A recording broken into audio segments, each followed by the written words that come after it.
बिस्मिल्लाहिर्रहमानिर्रहीम। अस्सलाम वालेकुम। आज के प्रोग्राम में ज़्यादातर बात होगी गिलगित बिल्तिस्तान के इलेक्शन में जो 7 तारीख को हो रहे हैं।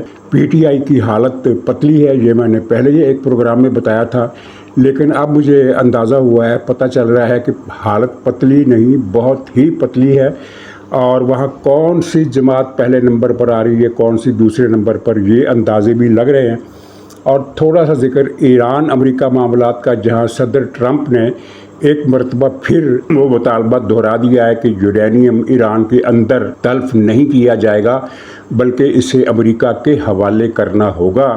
और ये कि हुर्मज़ पर ईरान की गिरफ्त मुसलसल ढीली हो रही है, जबकि अमेरिका की नाकाबंदी पहले से भी सख्त हो गई है। तो वहाँ क्या बनेगा, ये सूरत हाल है। और एक दिलचस्प खबर ये आई है कि ईरानी मुल्लाओं के एक ग्रुप ने, इंतहा पसंदों ने, मुश्तबा खमनाई को पिसरे नूह करार दे दिया। हज़रत नूह अलैहिस्सलाम के बेटी की मिसाल आपको याद होगी कि वो कौन था। तो इसका मतलब ये है कि इंतहा पसंद धड़े के अंदर एक तबका मुश्तबा खमनाई को पसंद नहीं करता। अच्छा, गिलगित से आगाज़ करते हैं। वैसे अगर आप मज़ा लेना चाहते हो तो पीटीआई के व्लागर्स को सुनिए, सिद्दीक जान को सुनिए, उरिया मकबूल जान को सुनिए, हबीब अकरम जान को सुनिए। इस तरह के 15-20 जान और हैं। तो वो आपको बताएंगे कि गिलगित बिल्तिस्तान में 95% वोटर तहरीक इंसाफ को वोट देगा, पीटीआई को वोट देगा, और वो तो हट ही नहीं सकता। और जो बाकी 5% है, उन 5% में से भी 4% इलेक्शन डे पर जाकर पीटीआई के हक़ में हो जाएंगे। यानी कि 99% आबादी जो है गिलगित की, वो पीटीआई को वोट देगी। और जो 1% है उसका कोई एतबार नहीं, पता नहीं वो पीटीआई को वोट देगी, पता नहीं वो किसी और को वोट देगी, पता नहीं वो घर से ही नहीं निकलेगी। लेकिन 99% प्लस वोट जो है वो पीटीआई का है। बड़े मज़े के अदाद व शुमार हैं, इनके चार्ट्स हैं, इनके अंदाज़े हैं। तो इनसे मेरा सवाल ये है कि ये गिलगित बिल्तिस्तान में पीटीआई की कोई एक रैली दिखा दें जिसमें 50 या 100 से ज़्यादा अफराद शरीक हुए हों। गिलगित बिल्तिस्तान में पीटीआई के जलसे जुलूसों रैलियों पर कोई पाबंदी नहीं है और कोई फस्तायत नहीं है। सिर्फ एक वो जुनैद अकबर को निकाला गया था, ये कार्रवाई वहाँ ज़रूर हुई है। वो पाकिस्तान के ख़िलाफ़ गंदी ज़बान इस्तेमाल कर रहा था, निकाल दिया। और इसके अलावा जो असल हमाकत की वो वफाकी वजारत दाखिला ने, ये वफाकी हुकूमत ने एयरपोर्ट को बंद करके की, ताकि वो जो असद कैसर है, केपी का मशहूर जेब कतरा, उसको गिलगित बिल्तिस्तान जाने से रोका जाए। उसको अगर वो चला जाता तो क्या कर लेता, उसको क्यों रोका गया। ये एक ऐसी हमाकत थी जिसका मकसद दुनिया को ये बताना था कि पीटीआई गिलगित बिल्तिस्तान में इलेक्शन जीत रही है और वफाकी हुकूमत पाकिस्तान की इस इलेक्शन को बचाने के लिए, पीटीआई की कामयाबी से बचाने के लिए इस तरह के हथकंडे इख्तियार कर रही है। स्वाय बदनामी के इस फैसले के कुछ हाथ नहीं आया। ये बड़ा ही गलत और वाहियात और बेतुका फैसला था जिसकी हर एक शख्स ने मजम्मत की है। अगर भाई असद कैसर को जाने से रोकने की ज़रूरत 1% भी, 0% भी नहीं थी, अगर ज़रूरत थी भी, फ़र्ज़ कीजिए अगर आपका बहुत दिल कर रहा था कि इसको जीबी में नहीं जाने देना, तो उसे रास्ते में पकड़ लेते, उसके घर से उठा लेते, अगवा कर लेते। ये जो गैर कानूनी काम किया है उसकी निस्बत ये गैर कानूनी काम कदरे छोटा होता और इससे इस तरह की बदनामी भी ना होती। तो बहरहाल वहाँ पोजीशन ये है, सूरत हाल ये है कि पीटीआई किसी खाते में नहीं है। जो वहाँ से रिपोर्टें आ रही हैं, जो बताया जा रहा है, जो पता, पहले मैं आपको बता दूं कि गिलगित आबादी के लिहाज से पाकिस्तान का एक बहुत ही छोटा, सबसे छोटा यूनिट है। इस्लामाबाद से भी छोटा यूनिट। इस्लामाबाद भी आपके इल्म में है कि वफाकी दारुल हुकूमत होने के नाते वो एक वफाक पाकिस्तान का एक यूनिट है, इंतज़ामी यूनिट। तो इस्लामाबाद की आबादी भी कुछ 25 लाख के लगभग होगी, जबकि गिलगित बिल्तिस्तान की आबादी 18 लाख से ज़्यादा नहीं है। वैसे मैंने सुने तबसरे कई, तो वो 20 लाख, कोई 22 लाख, कोई 23 लाख बता रहा है। 18 लाख से ज़्यादा आबादी इसकी नहीं है। रकबा इसका अच्छा खासा है, यानी पख्तूनख्वा से थोड़ा सा छोटा है। पख्तूनख्वा का रकबा 1 लाख मुरबा किलोमीटर और ये गिलगित बिल्तिस्तान का है कुछ 70-74 हज़ार मुरबा किलोमीटर, यानी कि तकरीबन 20-22% थोड़ा कम रकबा है पख्तूनख्वा से। اور لیکن یہ بہت بڑا رقبہ ہے. اور دوسری اس کی اہمیت جو ہے وہ اس کی جغرافیائی جو لوکیشن ہے وہ بڑی سینسٹیو ہے. ایک طرف اس کے چین کا بارڈر لگتا ہے جو کہ پاکستان کو چین سے ملانے والا واحد بارڈر ہے، اور پھر ایک طرف اس کے افغانستان ہے اور وہ بھی ایک ظاہر دشمن ملک کی حیثیت اختیار کر چکا ہے، اور پھر گلگت بلتستان کے جنوب میں بھارتی مقبوضہ کشمیر ہے، یعنی نیچے بھارت بیٹھا ہوا ہے. تو گلگت دو اطراف سے دشمن کے گھیرے میں ہے، اور شمال میں چین سے پاکستان کا واحد رابطہ گلگت بلتستان کے ذریعے ہوتا ہے. اور پھر یہ کہ گلگت بلتستان کا جو باقی پاکستان سے رابطہ ہے وہ دو یونٹوں کے ذریعے، ایک زیادہ تر رقبہ اس کا ملتا ہے پختونخوا صوبے سے اور کچھ رقبہ ملتا ہے آزاد کشمیر سے. یعنی آزاد کشمیر کی پٹی جو پنجاب کے شمال مغرب کو چلی جاتی ہے، وہاں جو شمال مغربی بارڈر ہے وہ گلگت بلتستان کو لگتا ہے، پھر وہاں سے یہ پٹی نیچے آتی ہے اور پنڈی اور گجرات تک پھر وہ پھیل جاتی ہے. یہ چھوٹی سی پٹی ہے. تو گلگت بلتستان کے پاکستان سے رابطے دو بارڈر کے ذریعے ہوتے ہیں، ایک آزاد کشمیر کے ذریعے، ایک پختونخوا بارڈر کے ذریعے. آبادی بہت کم ہے، رقبہ بہت زیادہ ہے. تو 18 لاکھ آبادی کے لیے یعنی 33 رکنی اسمبلی ہے، جن میں سے 24 پر الیکشن ہوں گے، 24 پر. اور باقی جو ہے وہ مخصوص نشستیں، شاید 3 نشستیں خواتین کی ہیں اور اسی طرح کچھ اور ہیں، مزدوروں کی ہو گئی کچھ، تو وہ ملا کر کچھ 33 سیٹیں بن جاتی ہیں. اب الیکشن کی صورتحال کیا ہے؟ اس سے پہلے میں آپ کو یہ بتا دوں کہ پی ٹی آئی نے ایک نہایت ہی غلیظ فیصلہ کیا تھا جس پر عمل نہیں کر سکے، اور عمل نہیں کر سکتے تھے. وہ فیصلہ یہ تھا کہ جی بی کو پاکستان سے کاٹ دیا جائے. یہ مطالبے ان کے ولاگرز بھی کرتے رہے ہیں، سوشل میڈیا ٹویٹر پر بھی ان کے بڑے زبردست مہم چلائی گئی کہ جی بی کا رابطہ پاکستان سے کاٹ دیا جائے، اس کو پاکستان سے الگ کر دیا جائے. یہی وہ مولوی ناصر کا جو ایجنڈا ہے، مولوی ناصر تحریک تحفظ پاکستان میں جو بیٹھا ہوتا ہے چکزئی صاحب کے ساتھ، اس کا بھی یہی نعرہ ہے کہ گلگت کو پاکستان سے کاٹ کر انڈیا کا حصہ بنا دیا جائے. تو یہ پی ٹی آئی اسی ایجنڈے کی بات گشت کر رہی تھی کہ پاکستان سے کاٹ دیا جائے، لیکن سہیل آفریدی نے اس مطالبے کو مسترد کر دیا، جس کی دو وجہ مجھے سمجھ میں آتی ہے. ایک وجہ تو یہ ہے کہ وہ اپنی کرسی بچانے کے چکر میں ہے، اور اس حوالے سے اطلاعات یہ ہیں کہ پچھلے مہینے اس نے کور کمانڈر سے 2 مرتبہ اور پھر وزیر داخلہ سے بھی 2 مرتبہ ملاقاتیں کی، اور اپنی کرسی بچانے کے لیے باقاعدہ براہ راست پوری ڈھٹائی کے ساتھ مدد مانگ لی. اسی فوج سے مدد مانگ لی جس کے خلاف اس نے ملاقات سے 2 دن پہلے ہی ایک بہت زہریلی تقریر کی تھی اور کہا تھا کہ اب کوئی شخص پاکستان کے جھنڈے کو سلام نہیں کرتا، اب کوئی شخص پاکستان کے ترانے کو سن کر کھڑا نہیں ہوتا، اب کوئی شخص پاکستانی فوج کی عزت نہیں کرتا. تو اسی فوج سے اس نے پوری بے شرمی سے مدد مانگ لی. خیر اس کی کرسی بچتی ہے یا نہیں بچتی یہ آنے والے دنوں میں پتہ چل جائے گا. ابھی تک کی اطلاعات یہ ہے کہ اس کی کرسی بچتی ہوئی نظر نہیں آتی، معاملہ اس کے بہت زیادہ خلاف ہو چکا ہے. تو خیر یہ کوشش ناکام ہو گئی. ایک وجہ یہ تھی سہیل آفریدی، اور دوسری وجہ یہ تھی کہ پی ٹی آئی کے پاس بندے کہاں ہیں جو اتنا بڑا بارڈر بلاک کر دیں. 2-3 شاہراہ ہیں، ایک بڑی شاہراہ ہے، اس کے علاوہ کئی پہاڑی رستے ہیں جن کو بلاک کر کے ہی آپ گلگت کو پاکستان سے کاٹ سکتے ہیں. اور پھر یہ ہے کہ گلگت صرف پختونخوا کا بارڈر بند کرنے سے، جو کہ نہیں ہو سکتا، بند نہیں ہو سکتا، لیکن اگر فرض کیجئے کہ اس کو مان لیں کہ بند کر دیتے ہیں تو آزاد کشمیر کے ساتھ اس کا بارڈر کھلا ہے. تو پی ٹی آئی میں اتنی سخت نہیں ہے کہ وہ بارڈر بند کر سکے.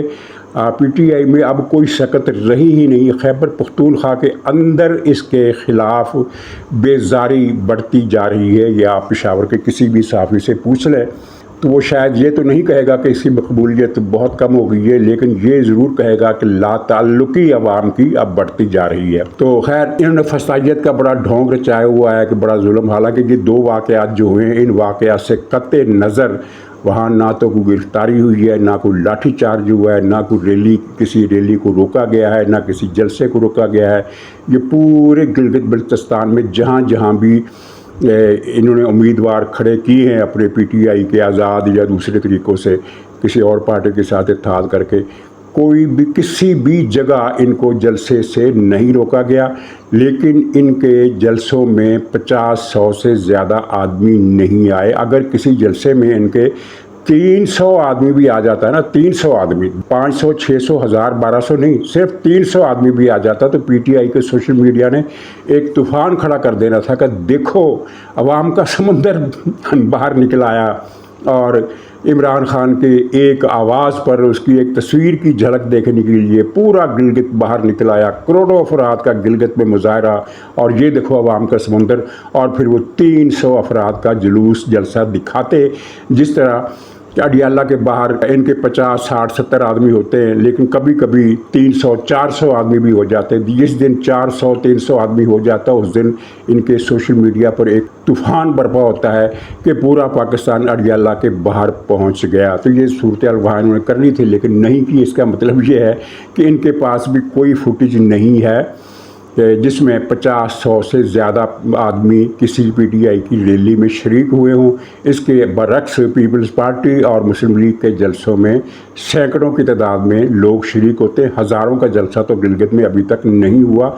अब बिलावल का शायद जो जलसा है, आज एक जलसा है बिलावल का, या 3 तारीख को है दूसरा, तो इन जलसों में ज़ाहिर है आप गिनती हज़ारों तक पहुँचती देख सकते हैं। कुछ 10,000, 15,000 नहीं, लेकिन 2,000, 3,000 की गिनती तो ये हो ही जाएगी। और पीटीआई की हालत पतली है। अच्छा, 24 सीटों पर इलेक्शन है और जो मुस्लिम लीग वाले हैं वो कहते हैं कि हम तो इसमें से 10 सीटें जीत जाएंगे, लेकिन 10 सीटें मुश्किल है। शायद ये 7-8 सीटों पर मुस्लिम लीग जीत जाएगी और इस तरह ये सबसे बड़ी पार्टी बनकर सामने आएगी। और अक्सरियत से इस तरह नहीं मिलेगी। हो सकता है कुछ आज़ाद उम्मीदवार जो जीत जाएं वो इसकी पार्टी में शामिल हो जाएं, लेकिन फिर भी अक्सरियत इसको मिलती हुई मुश्किल नज़र आती है। सबसे बड़ी पार्टी की ज़रूर है लेकिन अक्सरियती पार्टी नहीं, इनफरादी अक्सरियत उसको कहते हैं। इनफरादी अक्सरियत हासिल कर लेगी। अगर फ़र्ज़ कीजिए 10 सीटें ये जीत लेती है तो फिर तो ये आराम से हुकूमत बना लेगी। 3-4 साथ मिलाना कोई मसला नहीं होगा, जबकि साथ मिलने के लिए आज़ाद उम्मीदवार भी होंगे और पीपल्स पार्टी भी दस्तयाब हो सकती है अगर इनकी वहाँ कुछ सर्द जंग जो है वो कुछ थोड़ी उसमें गर्म जोशी आए, या तहरीक इस्तेकाम पाकिस्तान, या वो जो एक मजहबी इत्तेहाद बना है तहरीक इस्लामी GUI वगैरह का, तो ये कोई इशू नहीं होगा। लेकिन जो ख़बरें हैं वो उनसे पता चलता है कि 10 सीटें जीतना बहुत मुश्किल है। 7 या 8 की गिनती को हकीकत पसंदाना कहा जा सकता है। और पीपल्स पार्टी जो है वो दूसरे नंबर पर आ सकती है। उसकी अगर मुस्लिम लीग नून की 7 या 8 सीटें बनती हैं तो पीपल्स पार्टी की 4 या 5 सीटें बन सकती हैं। पीपल्स पार्टी यहाँ जीत सकती है। और उसकी वजह भी मैं बता दूं कि गिलगित बल्तिस्तान में ये जो मौलवी नासिर है इंडिया का दहशतगर्द, इसकी पार्टी अगरचे खासी मजबूत है और उनकी तरफ से ख़तरा भी रहता है कि ये फसादात बर्पा करेंगी, क्योंकि इसी पार्टी ने जब वो मौलवी खमनाई मरा था तो पाकिस्तान की फ़ौज पर हमले किए थे और कई फ़ौजियों को ज़िंदा जला दिया था और बहुत सारी सरकारी फ़ौजी इमारतें इन्होंने नज़र आतिश कर दी थी। इनके पास ट्रेंड दहशतगर्दों और गुंडों की एक अच्छी खासी पलटन मौजूद है जिसको कुछ सबक तो सिखाया गया है, लेकिन ये फिर भी इनसे ख़तरा रहता है। लेकिन अहले तशय्यो की जो अक्सरियत है, जो अब ताज़ा इतलात हैं वो ये है कि अहले तशय्यो की अक्सरियत पीपल्स पार्टी को वोट देगी और पीटीआई को अहले तशय्यो की अक्सरियत का वोट नहीं मिलेगा। और फिर एक दूसरा ग्रुप है जिसको हमारे यहाँ अहले तशय्यो ही समझा जाता है, लेकिन वो एक अलग फ़िरका है आगा खानी। वहाँ मुस्लिम लीग नून की खासी अक्सरियत है, खासी उनको मेजॉरिटी के वोट उनको मिल जाएंगे। और ये जो सुन्नी आबादी है ये भी 33% है। मैंने बताया कि तीनों फ़िरके गिलगित में 33% हैं तकरीबन। चौथा फ़िरका भी है नूर बख्शी, वो शायद 5-6% होगा। तो बाकी को आप 30 और 33 के दरमियान रखें और मिलाकर इस तरह ये 100% बन जाते हैं। नूर बख्शी भी मुस्लिम लीग नून के हामी हैं, कुछ शायद इधर उधर भी वोट दें लेकिन ज़्यादातर वो मुस्लिम लीग नून के हामी हैं। आगा खानी भी 1/3 है और सुन्नी भी 1/3 है। और ये सुन्नी है, इनमें इसको खासी मकबूलियत हासिल हो रही है तहरीक इस्लामी और GUI के इत्तेहाद की। इसके अलावा तहरीक इस्तेकाम पाकिस्तान पार्टी को वो भी है, एक आध सीट वो भी जीत सकती है। और तीसरे नंबर पर ये पार्टी रहेगी तहरीक इस्लामी और GUI का इत्तेहाद। اور چوتھے نمبر پر آئے گی تحریک استحکام پاکستان پارٹی، جس کو 1 سیٹ شاید مل سکتی ہے، اور یا شاید 2 بھی مل جائیں، کچھ لوگ 2 کا بھی کہتے ہیں، لیکن زیادہ تر کا یہ کہنا ہے کہ 1 سیٹ۔ اور پی ٹی آئی کو کوئی سیٹ ملتی ہوئی نظر نہیں آتی، بلکہ وہاں کچھ صحافیوں کا کہنا ہے کہ پی ٹی آئی کسی بھی حلقے میں 500-600 سے زیادہ ووٹ نہیں جیت سکتی۔ ویسے وہاں کے حساب سے یہ بھی اچھے خاصے ووٹ ہیں، اس لیے کہ آپ 18 لاکھ آبادی کے میں سے ووٹر نکال لیجئے، وہ کتنے ووٹر ہوں گے؟ 12 لاکھ ہوں گے ووٹر زیادہ، اور 12 لاکھ کو 24 سیٹوں پر تقسیم کریں تو فی سیٹ بہت ہی کم آبادی رہ جاتی ہے، اور پھر اس میں سے جو ووٹ ڈالنے والے لوگ ہیں وہ گلگت بلتستان میں بہت کم ہوتے ہیں، بعض اوقات 1000 ووٹ لے کر امیدوار جیت جاتا ہے، ایسا بھی ہوا ہے۔ تو جو بھی ہے ریشو بنے ووٹوں کی، پی ٹی آئی کو وہاں کسی کھاتے میں نہیں گنا جا رہا کہ پی ٹی آئی بھی اس علاقے میں کوئی پارٹی ہے، وہ بھی کوئی الیکشن لڑ رہی ہے۔ اس کا سارا شور پاکستان کے اندر ہے، پختونخوا کے اندر بھی نہیں ہے، سندھ کے اندر بھی نہیں ہے، پنجاب کے اندر بھی نہیں ہے، سوشل میڈیا پر ہے۔ سوشل میڈیا پر آپ اگر دیکھیں وہ جیسا کہ میں نے بتایا کہ وہ تو P T I 99% vote P T I کے، باقی جو 1% ہے ان کا کچھ پتہ نہیں، وہ کسی کو بھی ووٹ دے سکتے ہیں، وہ مسلم لیگ نون کو بھی ووٹ دے سکتے ہیں، وہ جماعت اسلامی کو بھی دے سکتے ہیں، وہ جمعیت علماء اسلام کو بھی دے سکتے ہیں، وہ تحریک اسلامی کو بھی دے سکتے ہیں، وہ استحکام پارٹی، پیپلز پارٹی، کسی کو بھی دے سکتے ہیں، ایون پی ٹی آئی کو بھی دے سکتے ہیں۔ اس طرح پھر پی ٹی آئی 100% ہو جائے گی۔ تو پی ٹی آئی کا سارا غول گپاڑا سوشل میڈیا پر ہے، جس کو تقویت دی وزیر داخلہ نے یا وزارت داخلہ نے اسد قیصر کو روکنے کے لیے ایک حماقت آمیز کارروائی کی، جس کا دفاع کرنا اب ان کے لیے مشکل ہو رہا ہے، بلکہ ان کے لیے اچھی خاصی پریشانی کا باعث بن گیا۔ اور پی ٹی آئی جو وہاں کسی کھاتے میں نہیں، کسی اسٹینڈ پر نہیں، کسی جگہ نہیں، اور اس واقعے کی وجہ سے ہر جگہ یہ بات ہونے لگی کہ اچھا پی ٹی آئی وہاں اتنی تگڑی ہے کہ حکومت ڈر گئی، اور اتنی ڈر گئی کہ اسد قیصر کو بھی چھانے سے روک دیا۔ تو بھئی یہ جو کچھ ہوا ہے یہ حکومت کا اپنا کارنامہ ہے۔ اچھا مسلم لیگ کے جیتنے کی کیا وجوہات ہو سکتی ہے؟ ایک تو خیر ان کے پاکٹ ہے، اسماعیلی برادری میں پاکٹس ہیں، نور بخشی برادری میں پاکٹ ہے، سنی 1/3 ہے اس کے اندر بھی ان کے پاکٹ ہیں۔ تو دوسری بڑی وجہ یہ ہے کہ جس کو اہل تشیعوں میں سے بھی کچھ لوگ جو ہے وہ ان کے حامی ہیں، وہ اس کی وجہ یہ گلگت کے جو سابق وزیر اعلیٰ تھے، جمیل الرحمان کیا نام تھا ان کا، تو وہ وزیر اعلیٰ رہے جب پاکستان کے وزیر اعظم تھے نواز شریف، تو ادھر پاکستان میں نواز شریف سڑکیں بنا رہے تھے اور ادھر وہ گلگت میں سڑکوں کا نیٹ ورک بچھا رہے تھے۔ گلگت میں اس سے پہلے پاکستان کی کسی فوجی، غیر فوجی، سیاسی، غیر سیاسی حکومت نے گلگت کی ترقی پر کبھی نظر ہی نہیں کی، بشمول پیپلز پارٹی کے، اس نے بھی گلگت بلتستان میں کوئی ترقیاتی اقدامات نہیں کیے۔ تو یہ جو صاحب ہیں یہ بڑے مشہور ہوئے تھے پاکستان میں بھی اپنی گلگت کی ترقیاتی کاموں کی وجہ سے، تو ایک حلقہ آج تک ان کو یاد کرتا ہے عوام کا سیاسی وابستگیوں سے قطع نظر، کہ یہ واحد حکومت تھی جس نے گلگت بلتستان میں سڑکوں کا جال بچھایا، اور دوسرا سماجی انفراسٹرکچر بھی بنایا، سہولتیں دی، اسکول، ہسپتال، دوسری چیزیں۔ اچھا اب اس میں پیپلز پر جب پی ٹی آئی کی حکومت آئی، عمران خان جب پاکستان میں آیا تو گلگت بلتستان میں بھی پی ٹی آئی کی حکومت بن گئی۔ تو اس کے وزیر اعلیٰ تھے خالد خورشید۔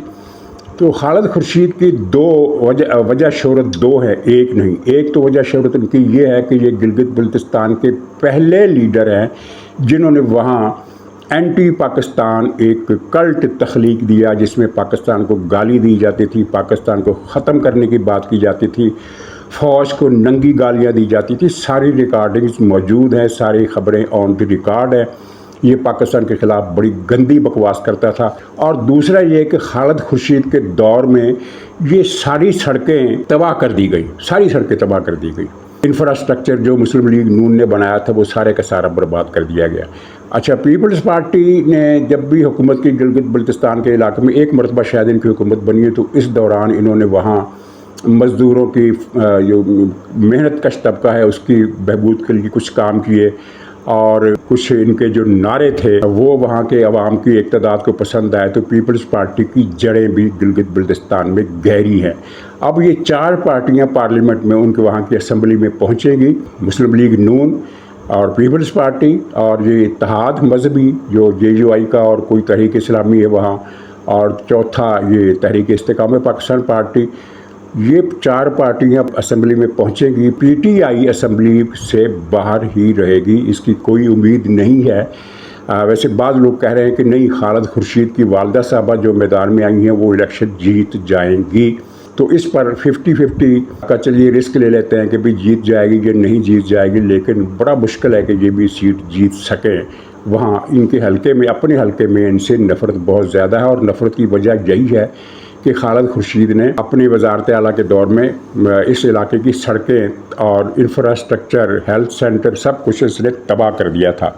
तो ये वहाँ मामला है। अब पीटीआई को ये पता है कि वहाँ पीटीआई के हिस्से में कुछ भी नहीं आएगा, तो इसका सोशल मीडिया एक्टिव हो गया है और वो ये प्रोपेगेंडा कर रहा है कि जनाब होश ने एक चार्ट बना लिया है कि कौन सी पार्टी का उम्मीदवार कहाँ से जीतेगा और कितने वोटों से जीतेगा। यानी उसके वोट भी फौज ने गिन कर रख लिए हैं कि इसको इतने वोट देने, इसको इतने वोट देने, इसको इतनी सीटें मिलनी है इस पार्टी को, और फलां जगह से फलां आदमी जीतेगा, फलां जगह से फलां आदमी जीतेगा। ज़ाहिर एक नॉनसेंस बात है, लेकिन इससे भी बड़ी नॉनसेंस बात ये है कि पीटीआई की जो ऑडियंस है वो इन बातों पर यकीन भी कर लेती कि हाँ ऐसा ही हुआ होगा। जैसा कि हाल ही में आपने देखा कि पीटीआई ने खुद ही एक झूठी खबर चलाई और फिर उस झूठी खबर पर ख़बरों का एक तूफ़ान उठा दिया कि जनाब एक साबिक आर्मी चीफ जेल में जाकर 1 घंटा इमरान खान से मिला है, कुछ वादे वईद किए हैं, यकीन दिलाया है और कहा है कि शहबाज शरीफ की छुट्टी कराने के लिए तैयार हैं, बस आप ये शर्तें हमारी मान लें। लेकिन इमरान खान ने इनकार कर दिया और डट गया है। कोई साबिक आर्मी चीफ तो छोड़िए, कोई साबिक रिटायर्ड लाहस नायक भी इमरान खान से जेल में जाकर नहीं मिला। हाँ, ये हो सकता है कि कोई रूहानी राब्ता हुआ हो। जनरल याह्या खान भी तो साबिक आर्मी चीफ थे, शायद उनकी रूह आकर या बदरूह आकर इनसे मिली हो, क्योंकि रूहानियात का या बदरूहियात का जो मिलका है इमरान खान को और उनकी बेगम को, वो उस हवाले से ये कुछ अजीब बात नहीं होगी कि अगर याह्या खान की बदरूह आकर मिली होगी। वैसे इनसे पूछा जाए कि आपको पूरे मिनट्स याद हैं कि 1 घंटे की मुलाकात में क्या क्या बातें हुई, साबिक आर्मी चीफ ने क्या कहा, इमरान खान ने क्या जवाब दिया, हर चीज़ का पता है आपको, हर चीज़ का। तो साबिक आर्मी चीफ के नाम का आपको पता नहीं है कि वो कौन मिला था। तो खैर ये पीटीआई का एक पुराना इशू तो है इस हवाले से। अच्छा, थोड़ा सा जिक्र अमेरिका और ईरान का कर लें कि अमेरिका ने, सदर ट्रंप ने एक हैरत अंगेज़ बात की है। हैरत अंगेज़ इसलिए कि कुछ दिन पहले तक वो कहता था कि ठीक है, चीन की मदद से, चीन की निगरानी में ईरान के अंदर जो इसका यूरेनियम है वो अफजूदा वो तलब कर दिया जाए हमारे सामने, यानी चीन की निगरानी में, लेकिन हमारे सामने हमारी तसल्ली हो जाएगी। लेकिन अब ट्रंप ने दोबारा वाज़े तौर पर वाइट हाउस में ये कहा है कि ये जो यूरेनियम है ये अमेरिका के हवाले करना पड़ेगा। और फिर ईरान ने जो अपनी शरायतनामा भेजा था उसमें एक शर्त ये भी थी, या एक तजवीज़ ये भी थी, मुतालबा ये भी था कि वो $12 अरब ईरान को पहली किस्त के तौर पर एतमाद साजी कह लें या जो भी, वो हमें दिए जाएँ। तो सदर ट्रंप ने कहा है कि अब ईरान को 1 पैसा भी हम नहीं देंगे, इवन अगर यूरेनियम वो हमारे हवाले कर देता है तब भी हम ईरान को 1 पैसा नहीं देंगे। दूसरी तरफ हुर्मुज़ की सूरत हाल ये है कि अमेरिका की नाकाबंदी कायम है, लेकिन ईरान की नाकाबंदी ढीली पड़ती जा रही है। कल शाम की खबर ये थी कि खलीज हुर्मुज़ में जो जहाज़ बाहर जा रहे हैं उनकी तादाद और बढ़ी है, ट्रैफिक ज़्यादा बढ़ गई है। अब ईरान अपनी खिफ़त मिटाने के लिए ये कह रहा है कि ये नहीं, ये सारे जहाज़ हमारी रजामंदी और इजाज़त से जा रहे हैं। भाई, आपकी रजामंदी से जा रहे हैं या आपकी रजामंदी के बगैर जा रहे हैं, जा तो रहे हैं। यानी जो आपका एक लीवर था कि इसको इस्तेमाल करना है, वो तो आपके हाथ से निकल गया, और अब दिन ब दिन ये चीज़ें बढ़ती जाएंगी। और ईरान जो है, अगर अमेरिका ने अपना ही नाकाबंदी ख़त्म नहीं की तो ईरान का खसारा भी नाकाबिल बर्दाश्त हद तक बढ़ जाएगा। तो खैर, आखिरी खबर के साथ ये मैं प्रोग्राम ख़त्म करूँगा। मुल्ला ग्रुप ज़ाहिर मुश्तबा खमनाई के साथ है, जो इस्लाहात पसंद ग्रुप है, जो लिबरल ग्रुप है, जो अमेरिका से मुज़ाकरात चाहता है। वो सदर पज़ेश्कियान वगैरह की क़यादत में है, पार्लियामेंट है। लेकिन अब मुल्लों में से भी कुछ लोग मुश्तबा खमनाई के ख़िलाफ़ हो गए। एक मुल्ला है हामिद रसाई, ये पार्लियामेंट का रुकन भी है। पार्लियामेंट में सारे इस्लाह पसंद या वो नहीं है, बल्कि इसमें मुल्ले भी कुछ आ गए हैं, अच्छी खासी तादाद में मुल्ले इसमें हैं। तो एक मुल्ला हामिद रसाई, उसने एक पोस्ट की, उसका एक चैनल है टेलीग्राम पर, तो उस पर उसने पोस्ट की। उस पोस्ट में ऊपर एक सुर्खी थी फ़ारसी ज़बान में کہ لیڈر بننے کے قابل کون ہے، لیڈر بننے کی قابلیت کس میں ہے، یعنی کہ عقائد بننے کی اہلیت کس میں ہے، اس طرح کا کیپشن تھا۔ اور اس کے نیچے پھر قرآن پاک کی ایک آیت درج تھی جس میں اللہ تعالیٰ حضرت نوح علیہ السلام سے کہتا ہے کہ تیرا بیٹا تیرے اہل بیت میں سے نہیں ہے، اس لیے کہ وہ تو نافرمان اور وہ تو مسلمان ہی نہیں ہے، وہ تو اللہ پر یقین ہی رکھتا، وہ تو کافروں میں سے تھا۔ اس طرح کی بات قرآن کریم کی آیت میں ہے، اور وہ آیت نیچے لکھ دی اوپر یہ سرخی لگا کر کہ قیادت کا اہل کون ہے۔ تو اس کا سیدھا سادہ مطلب یہ تھا کہ جو ایران کی مجلس رہبر نے علی خامنائی کے بیٹے مجتبیٰ خامنائی کو رہبر بنا دیا ہے، تو یہ تو پسر نوح ہے، یعنی علی خامنائی اچھا آدمی تھا، لیکن یہ اس کا جو بیٹا ہے یہ تو نان بلیور ہے، یہ تو مسلمان ہی نہیں ہے۔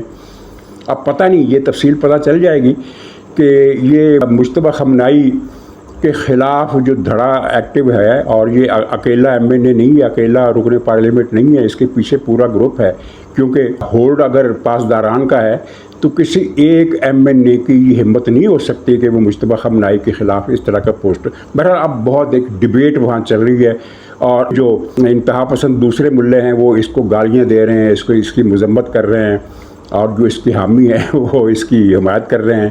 اور مجتبیٰ خامنائی بہرحال اس کا ماضی داغدار تو ہے، لیکن اتنا داغدار نہیں جتنا علی خامنائی کا تھا۔ علی خامنائی کے ہاتھ تو 20 لاکھ مسلمانوں، جن میں کم سے کم 2 لاکھ ایرانی بھی ہیں، 20 لاکھ مسلمانوں کے خون سے رنگین ہیں، وہ پورے کا پورا اس کا جسم جو ہے وہ خون میں لت پت ہے 20 لاکھ مسلمانوں کے خون سے۔